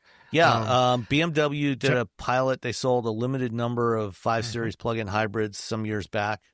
There was, and then, Genesis, when they launched the GV60 in Korea, it was available, and I don't know if it still is, but it was available at the time with a wireless charging system. This is an 11 kilowatt system. Yeah, because my friends at Telemetry made a connection to Whitricity for the old EV Pulse days. Yeah. Disclosure alert. I know people at Telemetry. So does Sam, oddly enough. I think his paycheck is signed, one of his paychecks. Wait, I know Sam. Full disclosure, I know Sam outside of this podcast. What do you guys think of the styling of this thing, though? I think it's pretty sharp on the outside myself. Still looks like a Cayenne. The interiors, I really want to try that interior folded screen thing. I think it's probably going to be silly. But I still want to try it to see if it's silly. Thing here, I don't think automakers realize they're so eager to go all in on screens everywhere, but I don't think they realize how dated and tacky that's going to look in 10 years. 5 years. Why does this Porsche need so many displays? You don't need that. Nobody's asking for a climate control display. Literally nobody. I don't even think passengers need a display, honestly, because they've got. But I feel like I'm in J.J. Abrams' Star Trek universe, though, when I'm in something with all the curved displays and stuff. Not the original series, which had all of the tactile buttons and discs and stuff like that, but the J.J. Abrams reboot with lens flare and oh boy, that's kind of the vibe that I get. I think Porsche's bigger problem is they're having a real hard time selling EVs, at least in North America. The Macan is not selling as well, right? And they're very good EVs. Yeah, well, actually, the Macan, about 1/3 of Macan sales now are EVs. That's good. Okay. Even in the U.S.? Yeah. Okay. Good for them. Last time I talked to Calvin Kim a few weeks ago, that's what he said. Yeah, it's about 1/3 EVs now. Hi, Cal. But I want to drive your Porsches again. Thanks. The base Cayenne Electric makes do with a mere 402 horsepower. That turbo bumps it up to 1139 with launch control. Something like Cal once told me it's something like 99% of Porsche buyers have the ability to a garage or a workplace for charging. So Yeah, I mean, charging they're more shouldn't affluent be, customers. Yeah, they're yeah. So the whole qualifications that we talked about earlier for plug-in hybrids and stuff like that, like those are typically solved here. Mm-hmm. Could you imagine like a 911 Turbo S customer living in their car, like they're between jobs or something? It just doesn't happen. No. But I think that like, I think it makes sense. I don't understand why more really rich people don't buy EVs, because like they're still better. Like, unless you're buying like a collectible or a fun car, weekend car kind of thing, like your thing to take your kids back and forth to private school, give me a Cayenne Electric to do that. Like, it'll be excellent. I mean, it'll probably be excellent. Or get, I would say give me an Audi, but can't think there's a single Audi I like right now. But yeah, I mean, the Q6 e-tron is built on the same PPE architecture. So, if you like this one, the Q6 is going to be pretty similar. Right. The interesting thing about the wireless charging system, the transmitter pad that goes on the floor, everything for that is actually contained within that pad. So all you have coming off of that is a cord that you plug in. Everything else, there's no wall box required for it. Oh, wow. That's cool. It's all contained within that pad. So you just find your 1450 outlet, plug it in. Yep. Or does it get hardwired? I don't know. I would imagine. I think you can hardwire it too. I mean, I don't want to say that's like a game changer because it's on a Cayenne and not that many people are going to buy it. But I like the idea of wireless charging. I mean, even before I had a real good demo of it. But then, Craig, we did a lot of stuff with electricity, and like a lot of it made sense to me. Yeah, I think one of the big challenges with the wireless charging still has been the cost.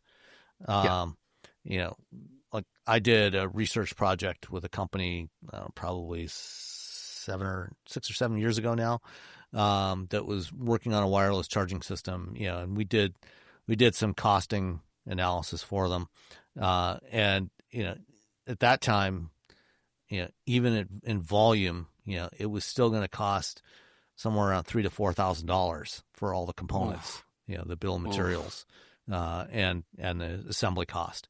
So, this, and I believe that, for the Cayenne, the system for the Cayenne, I think is like an $8,000 option, which is kind of nuts. But, I mean, if you're spending the kind of money the Cayenne's going to cost, then it doesn't, you can that afford doesn't that. matter. Yeah. It's either get that or get, leather wrapped sun visors. Right. It's the same price. Why choose? Get red painted little chiclets on the air vents. Oh, that's $4,000 or whatever. Yeah. Insanity. I mean, if there's one thing that Porsche has learned over the years, it's how to separate customers from their money. They're very good at it. Indeed. They're very good at that. Yes. What color did you want us to match for that piece of leather on the shift knob? We can absolutely match do that, any color you want. We can Yeah. absolutely do that. We can tan that hide whatever color you want. I kind of like. I mean, I kind of like the bespoke stuff though. I like when Rolls-Royce does weird stuff. Though their gamer thing this past week was kind of weird, but that's not on the rundown. But I think the one thing that Porsche understands that I don't think a lot of automakers do is they'll take your money. They want your money. And it's like, well why BMW and Mercedes understand that pretty well as well. But like there's been times where you're just like, well, why don't you offer this feature? Or why is this feature only locked to this? Why are you making it so hard for me to give you money? Don't put barriers up between giving me your money. I know there's some manufacturing kind of things, stuff like that, but like it should not be difficult for me to give you more money if I want to do that. And some automakers find ways to put barriers up that just doesn't. Well, I mean, one of the things with Rolls-Royce, you mentioned them, they have that, I forget what it's officially called, but they've got the fiber optic system in the headliner, that shows the night sky, so you got all the stars. And one of the things that they will do for customers, if they ask, is they will find the sky map of any day in history, like, the day you were born, and anywhere, the day you were married, any day, anywhere, from any location, and they will arrange those little points of light to match the sky on any day and location. When you proposed to your wife and you pointed out that particular star in the sky when you were laying outside, you can have that recreated in your Rolls Royce. Yeah. And look, is it silly? Yes. Is it cool? Yes. Does it take money out? If you have $500,000 to spend on a Rolls Royce, right? Who cares if it's silly? Why not? They just have a group of people that just sit around and make stuff up and charge for it. And I think it's cool. Yeah. I think it's clever. But like there was a time, we talked about Volkswagen just a little briefly with the whole Audi Porsche thing. Like you used to be able to get a Golf R in like 20 different colors. Yeah, you had to pay $3,000 for it because they had to pull it from the line and go send it over to a different, like one of the Porsche lines to finish the paint. But like, do stuff like that. Yeah. All right. Feeling all nostalgic. Genesis. Let's talk Genesis. Genesis. So are we talking like? Well, let's start with the Magma GT. Actually, let's start with the GV60 Magma. Oh, so you don't want to start like in the beginning, God created heaven and the earth Genesis? No, the Genesis is part of Hyundai Motor Group. No Wrath of Khan Genesis. Give me Genesis. No, not today. The Magma so GT the GV60 concepts. Magma. So Magma. Oh yes, is Genesis's new Genesis. The performance brand for Genesis. Yes. So their new endurance race, their sports car race team is Genesis Magma Racing. They're launching Magma versions of their production models, starting with the GV60 Magma, which was also in LA. This is basically an Ioniq 5N in Genesis clothing and bright orange paint. Sign me up. So same 641 horsepower and all the other goodies, but with Genesis styling and orange paint. I do expect it to be a little bit more tame than the 5N in terms of like that kind of raw edged kind of thing, because I feel like a Genesis buyer is probably a little too quote unquote mature for the Ioniq 5N's hooliganness. That's sort of what I've been told from people who still work there. Yeah. Not to give away any, because I also knew somebody who used to work there, as we all talked about earlier. But I think it's going to be maybe a little bit more adult than that, but I still think it's going to be silly. And it's orange. It's freaking orange. Very Very orange, too. It's a fantastic, yes. Oh, it's beautiful. It reminds me of molten rock, but only if it's below the surface. So magma, perhaps, is what you're saying. Perhaps. I was going to say lava, but then no, I think it's more of a magma. More like a magma. Exactly. I think it's a cool name for a performance brand. I think it's, we saw a GV60 Magma concept a year or so ago. Mm-hmm. They've done a couple of Magma concepts. They did a G80 Magma as well. They did. And I'm sure that over the next couple of years, we'll be seeing Magma variants of probably most of the Genesis lineup as they start the race program next year. They're out testing right now with the GMR 001, and that's going to start competing in March at the first World Endurance Championship race of 2026. Yep. The orange actually reminds me a lot of the orange that was on the AMG GCXX concept. It does. But speaking of like that, like I for the first time in my career, I was able to go to Alpha earlier this year, and like that place is just like, it's so focused around both the racing aspect of Mercedes-Benz as well as the high performance street car kind of stuff, and like it's such a thing. And if Genesis can tap into like that thing, they're just gonna, I don't want to say they're gonna print money, but they're gonna open up themselves to customers that they haven't had before, and they're gonna be able to increase margins, and they're gonna just be able to, like, I think they can really compete with the best from BMW M and from Mercedes AMG. They've got the resources to do it, and I think they've got the will to do it. So, Yeah. And they have had Albert Bierman. Yeah. They did. So, shifting over to France, to Le Castellet, at the Paul Ricard racetrack, which is where the Genesis Magma racing team is based. They had an event over there this week where they showed off the Genesis Magma GT concept, a mid-engine sports car, V8 powered, also Supposedly very V8 orange. Mm-hmm. What do you think of this one? It's cool. It looks fantastic. Yeah. Yeah, It's almost like it's like a C8 Corvette in a way, but much smoother and more rounded. Cleaner. It does kind of in some ways, it does remind me again of that AMG GTXX concept, but I think that's good. I think wind tunnels, dictate a lot of stuff. Better. I think it's better than the AMG. It's a better looking same car. Yeah, same. I don't know. It looks exotic. It looks sporty. It looks fun. It looks like, I don't know if I was initially a big fan of this idea of Genesis looking at the Germans and saying, that's what I want to do. I think they have an opportunity to carve out an entirely different part of the segment. I still think that they could if they wanted to, but if they're going to embrace the Germans, they're doing it the right way. Mm-hmm. When they initially announced the Magma products, it was, I think, at the New York Auto Show a couple of years back, they were not calling Magma a sub-brand.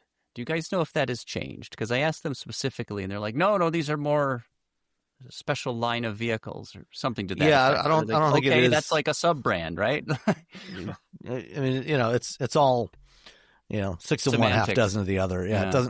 It doesn't really matter, if you call it a sub-brand or not.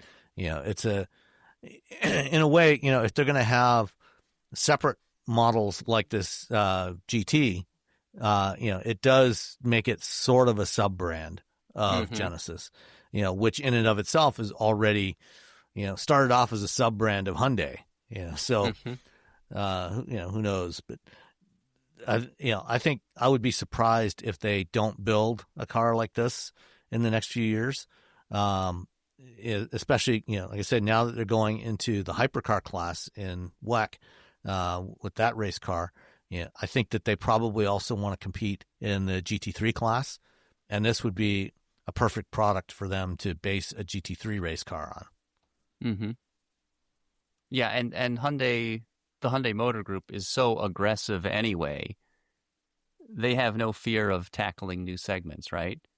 Yeah. So for them to push into this hypercar, whatever you want to call it, luxury space, I would not be surprised at all. Well, they have they have the money and resources to do it because they're so vertically integrated everywhere else. I mean, a Hyundai car comes off the line in Busan, is immediately loaded onto a boat that has Hyundai written on the side of it. Like it's made at a Hyundai shipyard from Hyundai Steel. Yep. Yeah, I mean, it's Hyundai that power. Hyundai Group that's is real into power. literally everything. It's the entire South Korean country. So basically. That wasn't the only vehicle that Genesis showed off in France. They showed something called the G90 Wingback. They'll do anything but call it a wagon, right? Yeah. So the G90, for those who have forgotten, is Hyundai's current flagship big luxury sedan. And big luxury this sedan. is a wagon that is based on that platform. But, the styling has evolved. I love this. I love this car. I'm going to say something controversial. Yeah. I think it's ugly. You're wrong. The back end has a lot going on. I'm fine with that. Yeah, it looks like somebody said, hey, design the back end, and they just didn't stop. Yep. There's a weirdness to the roofline, too. I don't know. But I'm wrong. I mean, I know I'm wrong. Yeah. Like, I'm fine with being wrong. But I mean, I'm a wagon person, so I love this. Yeah. Oh, so am I. I'm tired of concepts, Sam, especially from like Genesis. Like, they do some production stuff, but man, they love doing concepts. And this isn't one of those Genesis X whatever things, so it's probably more likely to make production. But like, just say you're going to build the darn car. I think they are going to build this one. It will probably never be sold in North America because, it's a wagon and, we can't have nice things. We can't have nice things, exactly. Yeah. But I think that this will be sold in Europe and in Asia. And I would love to have it here, but we'll probably never get it. Instead, we'll get something like the Grand Equator that they showed in New York. Yeah. It's like we talked about the Ford Flex earlier. I wish Ford would bring that back. Yeah. Make a lower roof version on the rear drive, whatever it is, CD6 architecture like the Explorer or Aviator. Push the roof down a little bit, get rid of some of the off-road capability, add some more style like you had with the original Flex. It'd be a fantastic product. Yeah. I have a friend that has 2 Flexes in his garage, one for him and one for his wife. They're all in on the Flex. There's several of them in my neighborhood still. Yeah. Yeah. And they haven't made that thing in years. No, it's been 5 years. And they look like they're pretty beat up too. But yeah, I like the wagon concept. I think that if we're going to start talking more about fuel efficiency, especially like EV efficiency and things like that, I think wagons kind of become much more of a viable kind of product offering. Yeah. But we can't, there's no appetite in the United States for a lot of things. I think some of it is because the American customer is just different. I think there's some that's determined so much by automakers and what kind of profit margin they want. Mm-hmm. Like I think Ford only wants to build F-Series trucks. I think that's all they care about. Yeah. So I think this car would be a big ask in the U.S. because you're asking somebody to buy a Genesis, which is already a big ask, and then you're offering a body style that only kind of enthusiasts are really going to want. And how many Genesis enthusiasts are there? Not that many. I don't know. I don't know. Yeah. All right. I think people forget about wagons and like it's very generational. People hated minivans and then because they grew up in a minivan. And I think the next generation of kids is probably going to have I say kids, but drivers are going to have a distaste for SUVs perhaps because that's what their family had and what they grew up in, right? So maybe there's an opportunity for a wagon resurgence in the U.S. And honestly, I hope so too because like as much as I am pro like talking about automotive in the industry and things like that, bigger, heavy vehicles just kill more people. They kill more pedestrians. You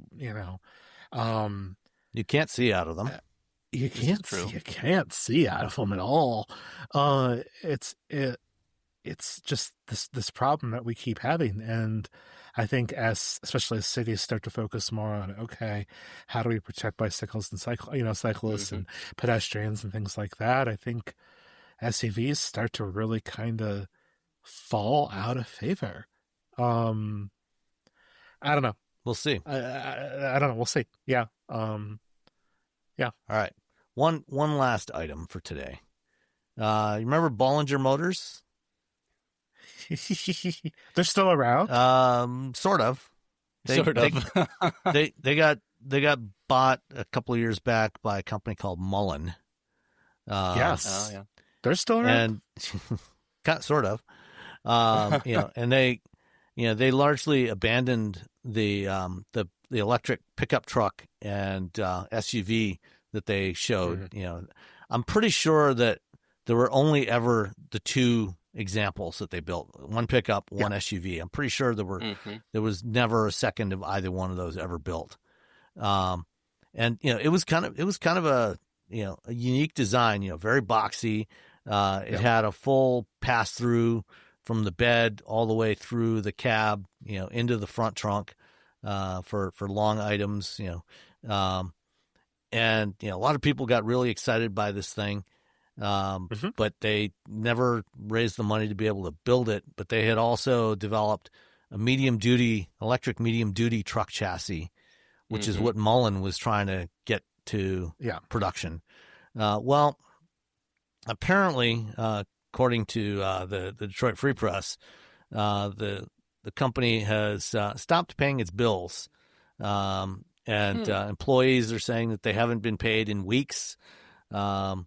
And the COO sent an email to employees in late October explaining that they were unable to make payroll. So that's almost a month ago now. A follow-up I wouldn't be message an a employee week later anymore. indicated that the problem had still not been resolved, meaning employees have now gone unpaid for more than 6 weeks. The problem. And they've also stopped paying their suppliers and vendors and stuff. So my guess is that Bollinger is probably going to be finally done for good before Is long. anyone surprised? I mean, No. So before the Mullen acquisition, I was doing a lot of work with Truck Trend, and all of our friends, I'm assuming all of our friends, Ms. Valentine was representing Bollinger. I won't say her last name on here, but she was repping Bollinger with her agency. So she put me in front of Mr. Bollinger several times for interviews, and he never really had a lot of great answers to like certain questions. Like, I think the vehicle, the truck and the SUV, I think they were interesting in a we're going to the moon retro sci-fi kind of way. But they also really kind of lacked sort of any sort of design cohesiveness, things like that. Like, they were really leaning kind of on maybe an old school, or not an old school Land Cruiser, but like an old school Defender, like a Land Rover Defender kind of vibe, which is now kind of filled a bit by Ineos, though I've heard they've been having a little problems too, potentially. But like, it was just like, who's this for? Where it wasn't set by anything else, like who, that wasn't, the questions were being answered by other automakers already in that kind of EV space. The Mullen pivot to commercial, I think makes a lot of sense, because I think electrification in commercial makes a lot of sense, even if some of the people have pulled back from it. I've just seen so much good stuff, and I've talked to enough people that a lot of the apprehension of switching to EVs in commercial trucking and things like that is less about, will this save us money or will this save us on maintenance? The apprehension is still that, EVs are woke kind of thing. Like, if you get kind of over that hurdle, I think there's a lot of things that make sense. And looking at the Drive article that you shared in the rundown, that kind of broke down the Mullen truck, like, it was using Dana for axles, which I think is a good idea. ONE, which I think is still a great concept of a company, even though they fired their CEO and brought their CEO back. And is that like a concept of a plan? It's a concept of a yeah, but like, but like, I liked what they're doing, and they've been having trouble, and it's just so, if mainstream automakers can't figure it out, what hope do you can have as a startup? I know it's a very defeatist kind of way to bring into it. This does not bode well for Slate either, and I think no. Well, they have Slate's going to have money though. They have Bezos money, well, but some Bezos money. I think they also have the wrong form factor for their vehicle. Yeah, like, I think there's, again, like the Prelude, like, I think for the right customer, I just don't think there's a lot of right customers. And in the case of like a Prelude, sure, Honda doesn't need to make a bunch of cars because they make CRVs and things like that. I was just explaining to one of our GM friends recently, Sam, when we were on that trip to New York, like, I think Slate, like, if GM would introduce a Slate kind of vehicle, I think that could do reasonably well for them, because they don't need to bet the entire company on one product. Bollinger had to bet his entire company on this one or two products that aren't necessarily built for a large audience. And the Slate customers also, not the total addressable market of a Slate customer is pretty small. Yeah. You can't, I don't know how you make a car company work off of that. A brand or a sub-brand? Sure. Whole company? Maybe they never intended to succeed. Perhaps it was just a cash grab, and this sounds super cynical. Perhaps it was just a cash grab when, government subsidies are being offered. It's a way to get money. I don't know. For Slate or for Bollinger or for both? For any like startup niche EV maker, I think. Well, I even have, like, I'm much more optimistic about Scout, but I still have questions. I mean, one of our colleagues has said, like, she's like, well, what happens after, what else can they offer? They can offer a truck and an SUV, and they can offer in larger sizes and smaller sizes, and like, that's kind of it. Like, is that enough to sustain, because you can't have a Scout sedan, not that sedans are popular, they're not, but like, what's the an Outback bigger size, play? an Outback style wagon. Yeah. I mean, maybe you can do that. And again, I think Scout's in a much better place. Yeah, I genuinely do. Scout is part of the VW group, and there's Sort of. already some. No, well, I mean they're 100% owned by Volkswagen AG, so they're part of the group. But they're not Volkswagen. But they're not Volkswagen AG though. No, but they are an independent entity, right? They just happen to have gotten all of their money. Yeah, and it's owned by Volkswagen AG. So, it's a separate business unit. It's not on unit. their site, though. Huh? But it's not on their website as an owned by. I'm splitting hairs. Well, I'm sorry. I'm splitting hairs. I mean, for practical purposes. They are owned by Volkswagen AG, just like Electrify America is owned by Volkswagen AG. It's a separate business unit. But, so it's technically a separate business entity. It's a separate company. But 100% of the shares are owned by Volkswagen. So, it is technically part of the company. And so, in that case, they are going to be using components from other Volkswagen Group units, like the range extender engines are going to come from the Volkswagen Group.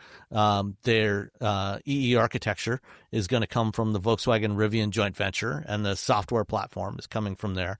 And there were some recent reports that Audi is looking to build an SUV of their own based on the Scout platform. So, I think that they're more part of the group than they aren't. I think so. That helps there, them. But it does. But from for a long time, I've actually been skeptical of the prospects for Scout because as you said, once you've done the pickup and the SUV, then where do you go from there? And how many of those are they really going to sell? Especially given, what we now know about the market for electric large pickup trucks, which is a lot smaller than people thought it was. So I think it's, they're going to have a tough time. A couple of years ago, I was on Autoline After Hours with John McElroy, and I think, I was asked, what I thought about prospects for Scout. And I gave it, at that time, I gave it a 50-50 chance of ever getting to production. Mm-hmm. And I'm not sure that it's much better than that now. Yeah, I think I would probably give it a closer to 60 or 70. I think, maybe because I'm just being a little optimistic. But I think most of their volume will be in. They need to get the SUV right. Yeah. They need to get both right, but I think the SUV is definitely something they need to get right. And we still don't know what the range extended engines are going to be. It's probably going to be some version of that E80, 80, 81. But something like 90%, there was a number that came out that said were ordered as the E-Rev. Yeah, I've heard 85%, but it's the vast majority. So, that's sense. both a good and a bad sign. I mean, it's a good sign because they know how many engines they need, but it's like a bad sign for the long-term kind of plans of Scout. But I like that Scout's thumbing their nose to Volkswagen dealers because dealers can be problematic sometimes. They might not be the best partners. Yeah. Just in case you have any dealers listening. Sometimes you guys aren't the best partners to automakers. You mean a $10,000 to customers markup on a Type R, right? Sometimes y'all are, but there's bad apples out there, and I kind of see why Scout's like, EVs. Dealers tend to not like EVs, so let's figure this out in a separate sort of way. But if you're 50% on Scout, you've got to be 30% on Slate. Yeah, about that. Yeah, I think I like the idea of what Slate wants to do. Yes, and I would be much more positive on them if they had chosen a different form factor. If they had done a 4-door crew cab pickup, then I would have been much more positive on their prospects. But with a 2-door, I just don't see it selling beyond, except for fleets. There's a lot of fleets that buy Ford Mavericks because they're cheap, simple, good delivery vehicles and stuff like that. Yeah. I do not see, and I think that's the same customer for the Slate. for some local deliveries, things like that, delivering auto parts, but we're going other to than find that, out. I don't see most, there's, a very small niche of consumers that want a vehicle like that, but it's a small niche. We're going to find out that if a car company that had an idea based entirely on the internet comment section, can that be successful? Yeah. And I don't know. Because you go into the comment section, before Craig and I worked a lot on EVs, I spent a lot of time talking about trucks. And the comments were nonstop. I want something basic. Give me a 2-door basic, whatever. That's what I want. The trucks are too expensive. You can go buy a regular cab truck now, and nobody does. Yeah, well, I think there's some self-fulfilling prophecy there with what dealers stock and what manufacturers. Sure, but if you wanted one, you can get one. You'll just have to order it, probably. But I think that Slate's going to be, they're using somebody else. They're using Bezos' money, thank goodness, to answer this question. But this is an internet design truck. This is bare bones, basic, cheap, intentionally cheap. Will probably feel cheap. I think people want less expensive vehicles, but I don't think many of them want to feel like they're poor. I don't think you want to be reminded that you're poor when you drive your car. Not that there's anything wrong with being poor. I'm poor, but there's what and I think that the stuff that I've seen from the Slate so far has been cheap for the sake of being really cheap, creaking doors and fit and finish and stuff like that. And they're going to have to get that, even if the car's cheap, they're going to have to get stuff like that right. And I know we're still a ways away yet from potentially seeing a production car, but the total addressable market, tiny. Yeah. Because I think a four-door would have made potentially more sense. I think that, I think there's choices they've made. But if it's sub $30,000 as an EV without incentives, but you can get a Nissan Leaf, and it's so good, and the Leaf it's so good, very good, and the Leaf's really got good. 300 miles of range, and it is a really good vehicle. Yeah. People are getting out of the 260 mile version, they're getting 300 miles out of that. Yeah.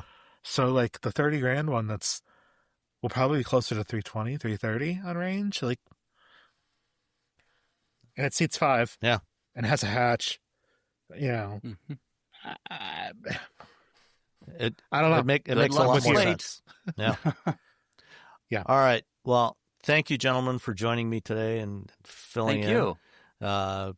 Always good to talk to you guys. And we'll talk to everybody next time. Bye.